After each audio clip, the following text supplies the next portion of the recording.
3 plus 2 gives us 5. And 3 times 5 equals 15. So 15 divided by 15 is just 1. But this answer is not correct.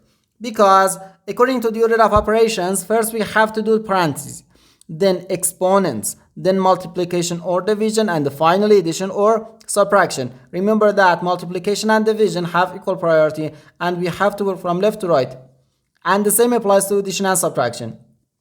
In this expression, we have one division, one multiplication, and the one parenthesis. Inside this parenthesis, we have one addition.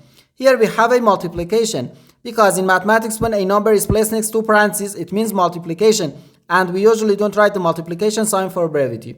Okay, so according to the PEMDAS, first we have to do this parenthesis, then this division, and finally this multiplication.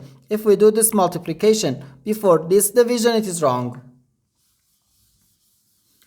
So first we have to do this parenthesis. Inside this parenthesis we have 3 plus 2, which equals 5. So 15 divided by 3, then times 5. Now we have one division and one multiplication.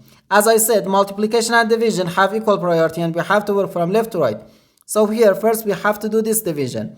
15 divided by 3 gives us 5. So 5 times 5, which equals 25. And this is our final answer to this problem. The correct answer is 25.